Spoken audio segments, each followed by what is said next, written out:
My world was built on a foundation of solid, irrefutable facts. As a corporate lawyer in Manhattan, I didn't have time for ambiguities. My days were a meticulously planned sequence of events: 6 a.m. run in Central Park, 8 a.m. at my desk on the 42nd floor, and countless hours buried in contracts that left no room for interpretation. Love, especially the at first sight variety, was a concept I'd relegated to cheesy romance novels and Hollywood films, a statistical anomaly, not a tangible reality. My life was a fortress of logic, and I was its queen. Leave a comment telling me which city you're listening from so I can see how far this beautiful story is reaching. And take the chance to subscribe to the channel, helping me reach 1,000 subscribers. That fortress began to crumble on a Tuesday in October. The air was crisp, carrying the first real bite of autumn, and the city was a symphony of blaring horns and hurried footsteps.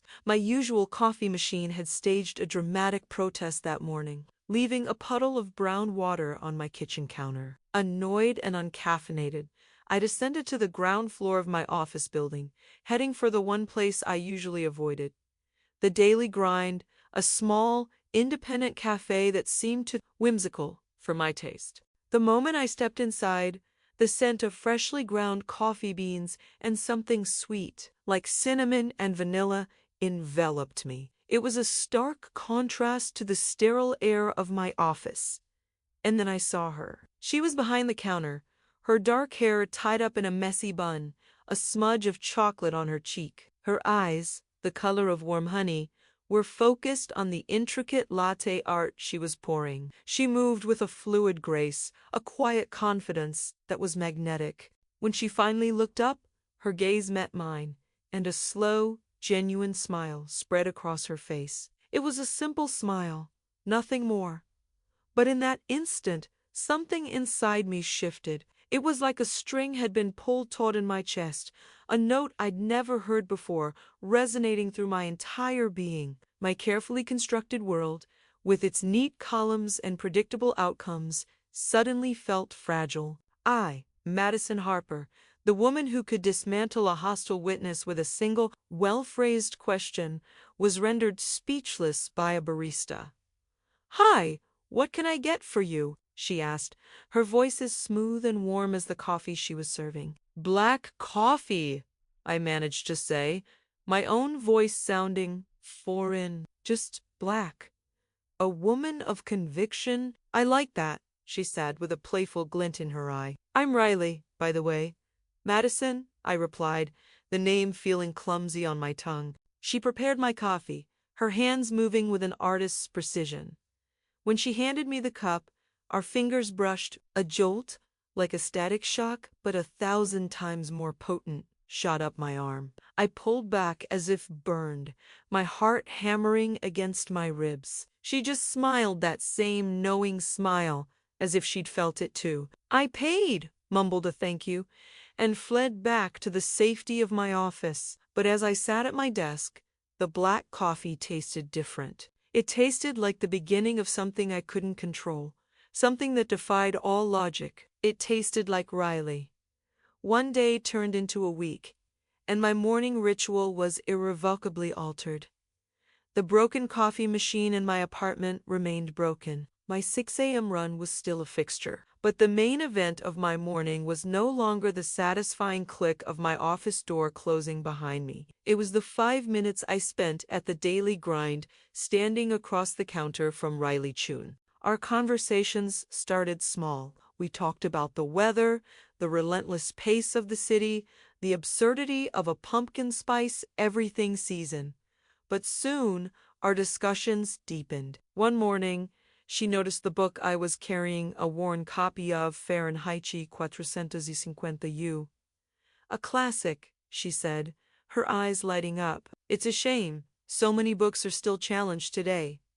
That comment opened a floodgate. We launched into a passionate debate about censorship and the power of literature. I argued from a legal standpoint, citing precedents and constitutional rights. Riley argued from the heart, speaking of how stories shape our souls and how losing them would be like losing a part of our humanity. I found myself captivated by her passion, by the way her hands moved when she was excited, by the fire in her honey-colored eyes. For the first time in a long time, I wasn't just winning an argument. I was enjoying the exchange, learning from a perspective so different from my own. She told me she was an artist, that the cafe was just a way to pay the bills while she painted. She dreamed of traveling the world, of seeing the northern lights in Iceland and the cherry blossoms in Japan. She spoke of her dreams with such certainty, as if they were already a part of her reality, just waiting for her to arrive. I, on the other hand, spoke of my 5-year plan, my 10-year plan, the clear, linear path I had mapped out for myself. Don't you ever just want to wander?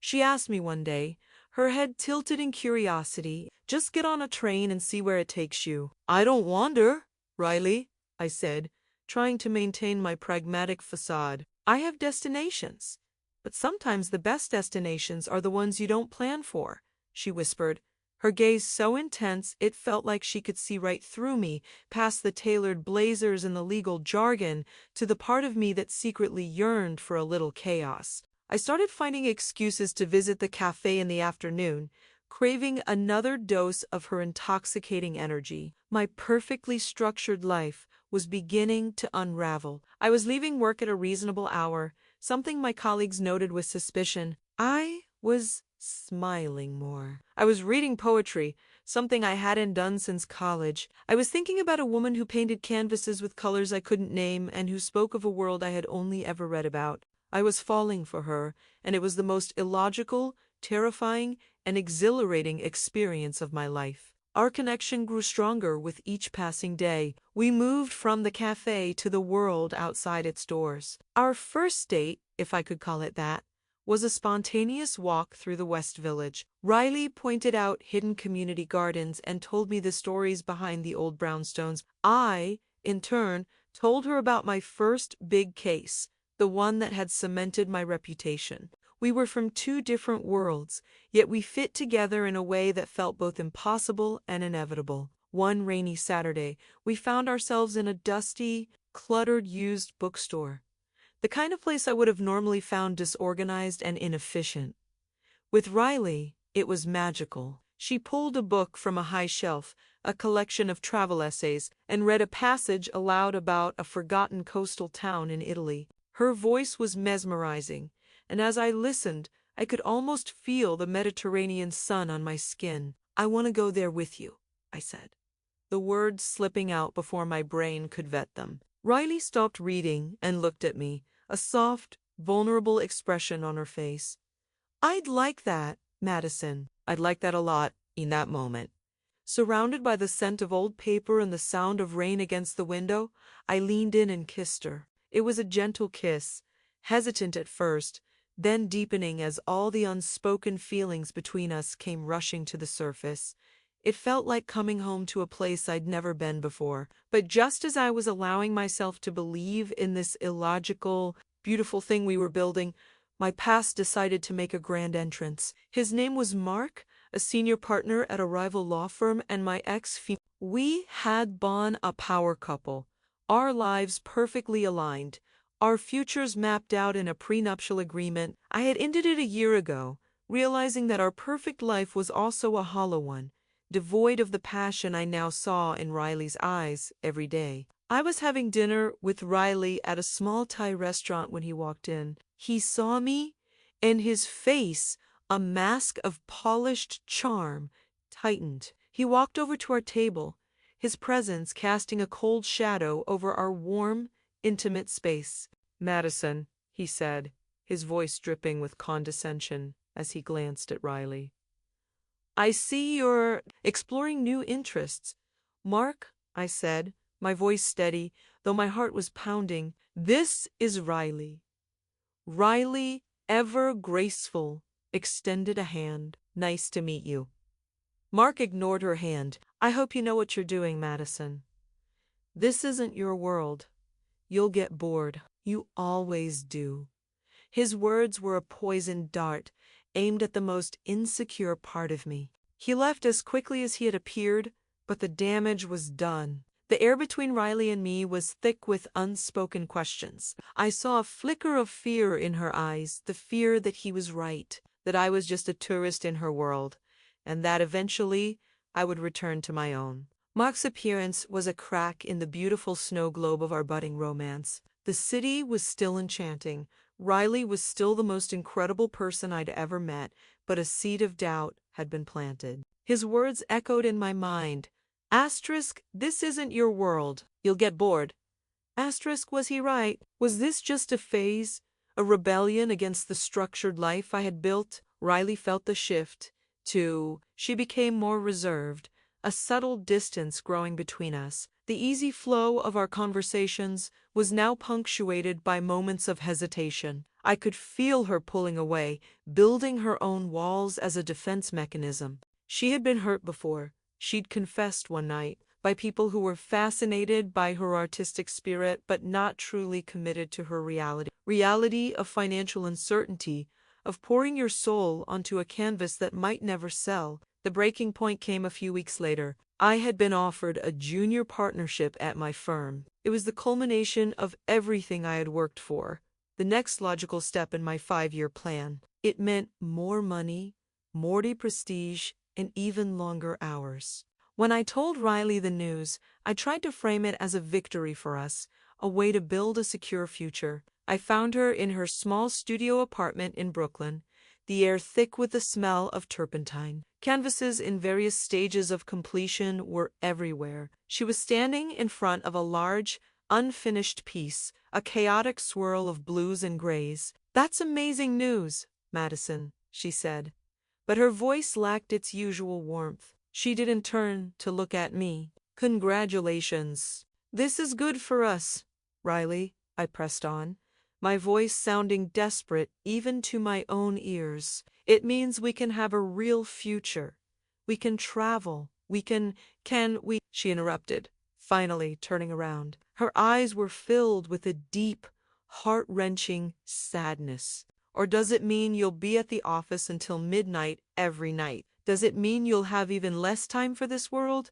She gestured around the messy, paint-splattered room. "My world." "That's not fair," I said. "My defense is rising, isn't it?" She shot back, her voice trembling. "Mark was right, wasn't he? I'm just a detour for you. A fun, artistic experience before you get back on your highway to success. I can't compete with that, Madison. I can't be a footnote in your life plan." The argument escalated, fueled by my ambition and her fear. We threw words like stones, each one finding its mark. I accused her of being afraid of commitment, of using her art as an excuse to avoid building a real life. She accused me of being incapable of loving anything that couldn't be quantified or put into a contract.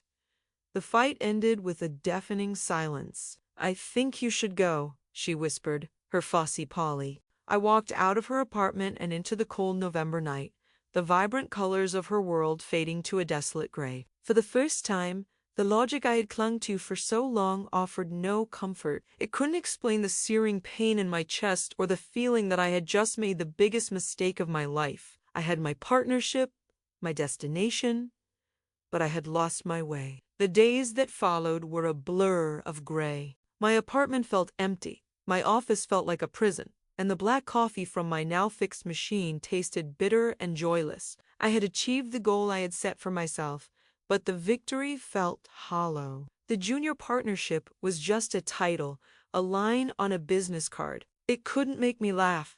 It couldn't debate books with me, and it couldn't make my heart race with a single smile. I tried to bury myself in work, but Riley's face was everywhere, in the swirls of my coffee, in the patterns of the rain on my window, in the vibrant colors of a sunset over the Hudson. I was miserable, and it was a fact as solid and irrefutable as any legal precedent. One evening, staring at the offer letter on my desk, I finally understood. My life wasn't a fortress to be defended. It was a canvas to be painted. I had been so focused on the structure, the outline, that I had forgotten about the color. Riley was the color. I left my office, hailed a cab, and went to the one place that mattered. The lights were on in her studio. My heart pounded as I climbed the stairs. What if she wouldn't see me? What if it was too late? I knocked on the door, my hands shaking. She opened it, and for a moment, we just stood there, the space between us filled with 1,000 unspoken words. Her eyes were red-rimmed, and I could see a half-packed box behind her. "You're leaving," I stated, my voice barely a whisper. She nodded. "I was going to go to Portland. Start over." "Don't," I said, stepping inside. "Please, don't." I took a deep breath and let the truth pour out, not as a calculated argument, but as a confession. "You were right. I was scared. I've spent my whole life believing in facts, in evidence, but the biggest fact in my life right now is that I am hopelessly, illogically in love with you. I never believed in love at first sight, but the moment I saw you, my world turned upside down, and I have never felt more alive." I walked over to the partnership offer I had brought with me. "I told them I need to reconsider the terms," I said, my voice gaining strength. "I'm not giving up my career because it's a part of who I am, but it's not all I am. I don't want a life that doesn't have you in it, Riley. I don't want to see the northern lights without you. I'm willing to wander, as long as I'm wandering with you." Tears streamed down her face, but this Chimi, they weren't tears of sadness. She crossed the room and wrapped her arms around my neck, burying her face in my shoulder. "I love you, Madison," she sobbed. "I was so afraid." "Me too," I whispered, holding her tight, but the heart knows things reason can't explain. We stood there for a long time, surrounded by her art, her colors, her beautiful chaos. In that moment, I knew that love at first sight wasn't a fantasy, it was a fact. It was the most important fact of my life, and it was a fact worth fighting for. Thank you so much for listening to this story until the end. Remember that the greatest journeys in life are often the ones we don't plan. Be open to the unexpected, because that's where the magic happens. If this story touched your heart, please subscribe to the channel to help us grow. May you all be blessed.